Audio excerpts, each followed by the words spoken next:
seconds and counting. The guidance system will go in.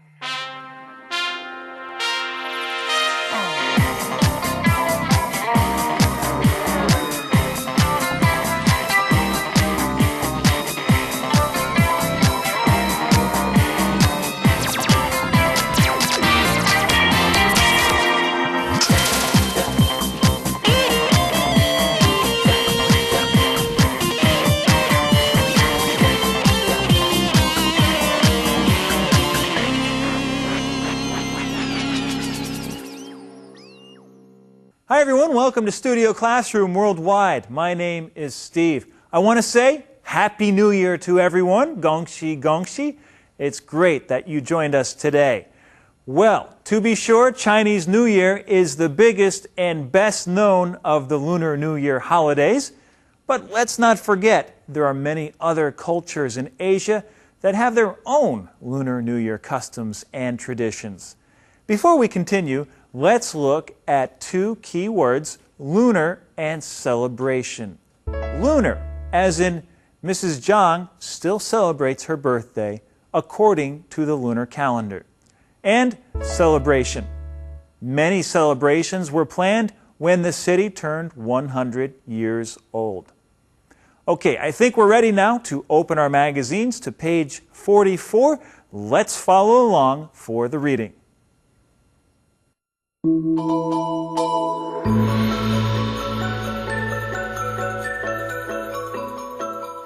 Flavors of Lunar New Year. Different cultures add special traditions and food to the New Year holiday. The lunar calendar has counted days, months, and years since 2600 BC, and the history of the Lunar New Year holiday goes back almost as far. While Chinese celebrations are most well known, other cultures also celebrate their own unique traditions. Korean Solal. Historical ties between Korea and China have resulted in many shared cultural traditions, including holidays. Lunar New Year, or Solal, is an official 3-day holiday in Korea.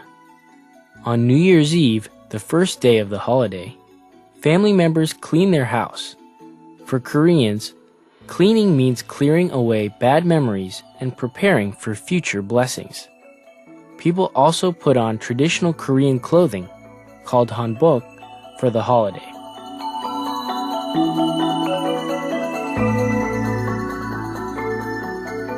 Hi friends, I'm Esther. I'm Rachel. And I'm Chip. And Happy New Year! We're so glad you can join us for the lesson on the New Year. That's right. We have a lot of new things to learn today. We're going to be talking about flavors of the New Year. And Esther, when I think of the word flavor, I think of ice cream and my favorite flavor of ice cream. What do you think our author means by this? Well, here we're talking about the flavors of the Lunar New Year. So the word flavor here has a different meaning, and it also means kind, but it means different types of New Year and how people celebrate it in different places around the world. Well, let's stop for a minute and talk about the lunar calendar. Now, I grew up in the West, so I tend to be more familiar with the solar calendar or the Western calendar.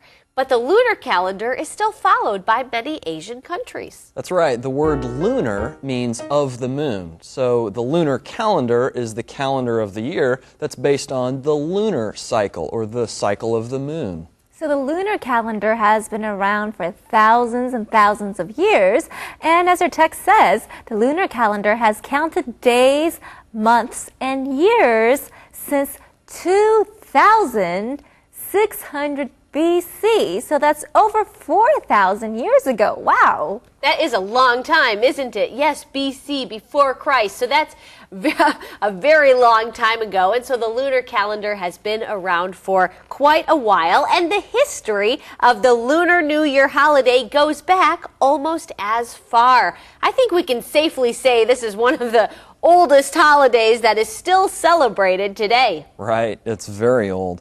And we talk about, you use the word celebrate, which is the verb of the noun celebration, and so, which is one of our word bank words, the Chinese celebration of the Lunar New Year.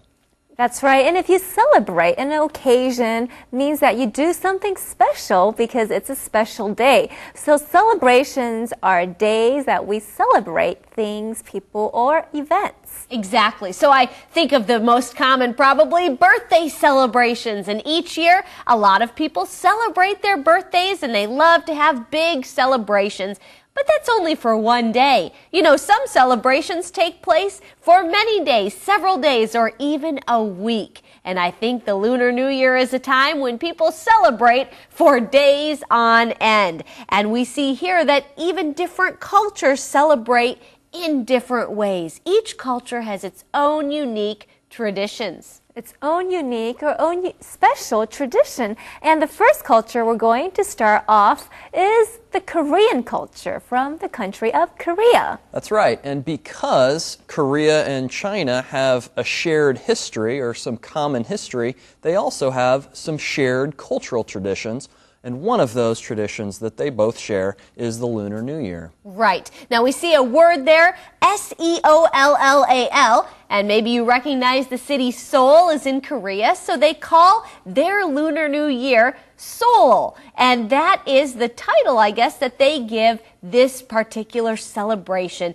And we see that there are historical ties between Korea and China, again, as we mentioned, that have resulted in many shared cultural traditions. You know, we need to go to Grammar on the Go to learn a little bit more about this particular sentence.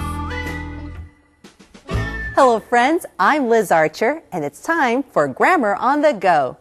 I'm in Seoul, Korea right now, and since we've been talking about New Year's traditions, there's certainly a lot to see around here at this time of the year.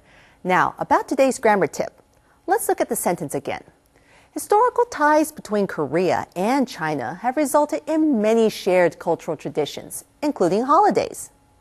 Perhaps you're more familiar with this sentence pattern. Korea and China have many shared cultural traditions, including holidays, because of their historical ties. Although there is nothing wrong with this sentence pattern, the verb is have, which is not a very strong verb. It makes the sentence appear a little static. If you go with the sentence pattern found in today's article, the verb is result, and it makes the sentence more active. The historical ties brought about many shared cultural traditions. So here's a tip. When you're writing about results of situations, don't always use because, such as, Dennis had a successful interview because of his careful preparation. Consider showing the result and actually using result as your verb. Dennis's careful preparation resulted in his successful presentation. Or, instead of saying Charlotte has good grades because of her determination to study hard, we can say Charlotte's determination to study hard resulted in her good grades. So, take your reason and make it the subject. If you'd like to see some more example sentences, you'll find them in today's article in your Studio Classroom magazine. That's it for today's grammar tip. This is Grammar on the Go with Liz, signing off from Seoul. Very interesting. Thanks for the Grammar on the Go. Right now we're talking about the Lunar New Year in Korea, also known as Seollal, which is an official 3-day holiday, a 3-day celebration in Korea. Now, Esther, I'm just curious. I know that here in Asia, there are people celebrate this for different periods of time. 3 days seems a little bit short to me. That's right. I mean, now we're living in Taiwan, and in Taiwan, people usually get a 5-day holiday. I know in China, they also get quite a number of days as well. But I guess in Korea, they have other holidays, so they have a 3-day holiday. And on the first day of this holiday, the family members will get together and they will clean their house together. Wow, that sounds like an exciting task, and I'm sure, though, that it is fun if you're doing it with your family, right? So, again, this is on New Year's Eve, which they consider to be the first day of the holiday, and they clean the house. That's right, and it sounds like cleaning the house is more than just fun, it's also meaningful, because when you're cleaning the house, it's kind of symbolic of cleaning out the bad and bringing in the good of the new year. Oh, no, I'm just thinking this is something also that people in other countries do, right, Esther? Did your family clean the house during Lunar New Year? Sure, we usually clean the house before the Lunar New Year for spring cleaning. But what the people in Korea do is that not only do they clean the house, but they'll also wear something very special. They'll wear a traditional outfit, and this is called the Hanbok, yes, a hanbok, which is the traditional Korean clothing. And you can see a picture of some girls wearing the beautiful hanbok clothing, and that's what they'll put on for the holiday. Well, this is such an interesting thing, and I'm learning a lot. I hope you are too. Let's visit the chat room right now, and then we'll be back to talk about more of Lunar New Year in Korea.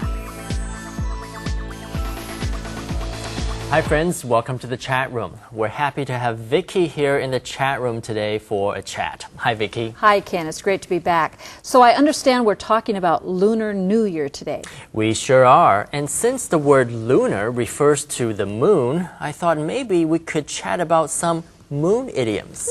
That's a great idea because you know that's something we do only once in a blue moon.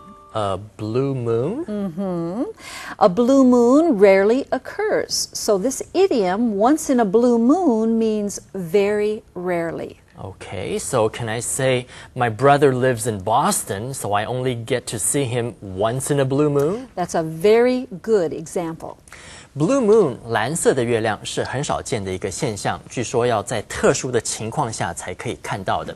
因此呢，这个片语 once in a blue moon 就表示很难得、千载难逢的。So Ken, have you ever reached for the moon?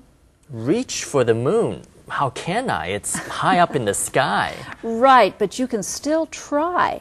When you reach for the moon, you're trying to achieve something that's very difficult. You can also say reach for the stars. So if I cannot reach for the moon, can I at least ask for the moon? Ah, that's a good one. If you ask for the moon, you want something that's not possible. If you're hoping for something impossible, you're asking for the moon. But you know what? Sometimes you don't need to ask. Somebody might promise you the moon. Oh, let me guess. If asking for the moon is hoping for the impossible, then promising someone the moon is to promise something impossible? That's right. A man might have promised his girlfriend the moon when they were dating, but a year later, he broke up with her. Oh, how sad. Promise someone the moon 字面上是答应将月亮给某人，意思就是做出不实际的许诺。若是某个人 ask for the moon， 意思变成了做出不实际的要求。